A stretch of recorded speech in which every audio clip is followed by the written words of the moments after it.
Hi, this is Shiva Vire. Welcome to Runetales, a bedtime fairy tale requested by Twitch Witch. Once upon a time, in a land far, far away, lived a girl who loved the color red. In fact, she loved the color red so much, everyone called her Red. Most of her day was spent fishing, and that was what she did for food and also to help feed her family. She didn't have much family left. As a matter of fact, she lived on her own pretty much for right now and occupied her days with fishing. And then every once in a while, she would come to the spot to visit the grave of her grandmother. Though she usually didn't go inside, because one day she discovered that somebody went inside and they disappeared and never came back. One day when she was taking her fish back to the bank, she noticed this hole and there was a rope hanging down. So she climbed down inside.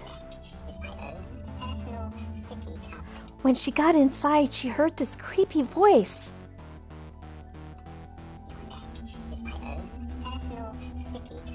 My neck is your own personal sippy cup?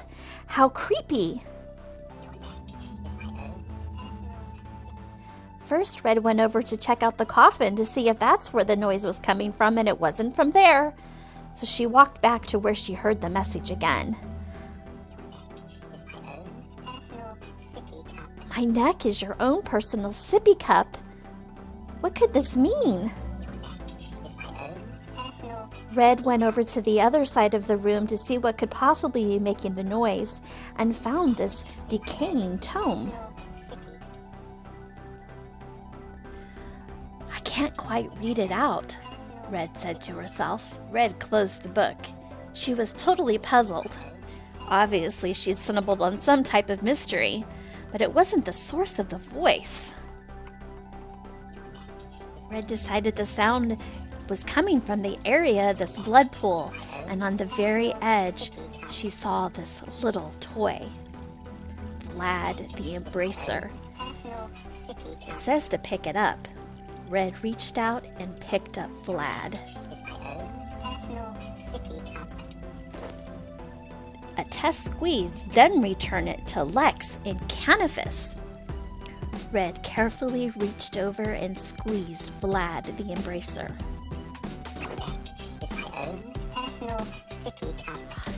It revealed a shiny key and still gave the creepy message. Your neck is my own personal sippy cup.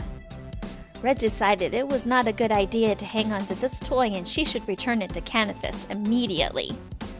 The only problem was she'd never been to Canifus before. Red went to the bank and withdrew supplies and monies for her travel.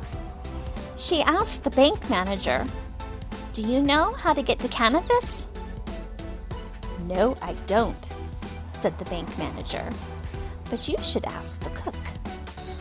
Red wasn't able to find the cook, so she spoke to Radu instead. You follow the path, winding its way through the scary land of ghosts and snails, and follow your way north until you make it to Canifus. In the city square, I believe you will find your answer. Red started out on her journey. She knew of this path that Radu spoke about, but she'd never traveled it before. Well, said Red, here begins the winding path of snails and ghosts. I hope I shall make it through alive. Oh, here are the ghosts! I better run! And Red ran for her life. Finally, Red found a gate.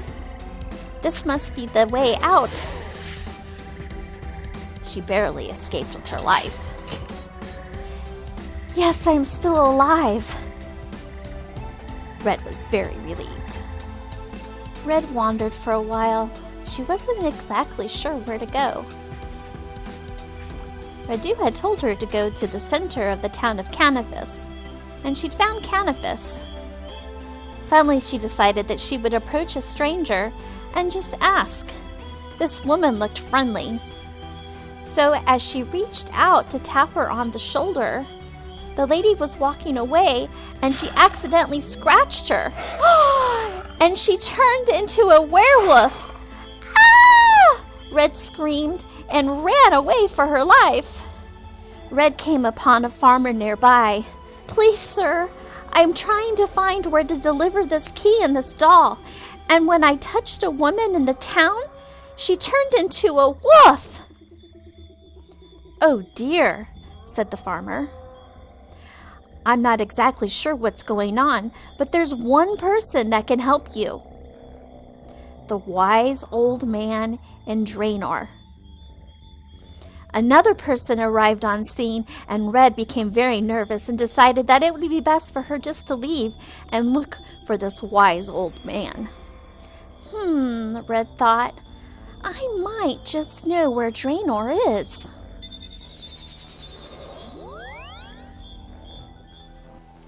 Red traveled for days and days and finally made her way to Draenor. It was just as scary as the place she had been. But now that she traveled this far, she was starting to get braver, and she had found out that the wise old man lived in one of these houses not too far away. Red found the house of the wise old man and knocked on the door. "Come in," said the wise old man. Red decided to be brave and opened the door, and right inside was the wise old man. "My dear wise old man," began Red, and she told him the entire story. My dear," said the wise old man, "I believe I have the answer for you." And so the wise old man revealed to Red the true identity of herself and her childhood and how her grandmother had actually died. It was from one of the wolves in Canifis that had pretended to be a friend and entered the house and ate her grandmother alive. Red was horrified. She didn't know what to do. The wise old man told her that the key was a secret key in a secret crypt, and if she used the key in the right place, she would be given her inheritance. Red thought long and hard about what the wise old man had told her, and she decided that she would make the journey. Red arrived at the building that was supposed to have the special crypt and the special place to insert her key. She carefully went through the hallways, not knowing exactly what to expect. She brought her tools and was able to pick the lock on the door. It only took her a minute to discover that there was a stairway that was almost hidden in the darkness. When she went inside, she was amazed by all that she saw and all the places that she could put her key. Oh dear, which place should she choose? Red finally decided that she would use her shiny key on this wooden recess and discover her inheritance. 4 diamonds! Red was so excited, she jumped for joy. Yippee! Yippee! However, her joy soon subsided. She realized that only part of her mission was done. She still had to return the doll to whoever owned it, and could she really live happily ever after with her fortune if she still had the doll not returned to its proper owner? Red decided that she needed to go back to Canifis. Red returned to the city where she had discovered the werewolf and made her way carefully into the city. Red found the little girl, Lex, and decided to talk to her and hope that she didn't turn into a werewolf. "Hey Lex, I have a plushie for you." Instead of jumping for joy, Lex said, I think I might have lost a plushie in a prison cell." Oh dear, thought Red, what type of child have I come across? "Don't worry, Lex," Red said. "I shall find your next doll." And with that, Red made her way home and back to the bank and gave the bank manager her 4 diamonds. She was rich and she was going to live happily ever after. For more videos, like and subscribe, and to be instantly alerted, be sure and hit that red bell. Follow me on Twitter and Twitch for live stream notifications.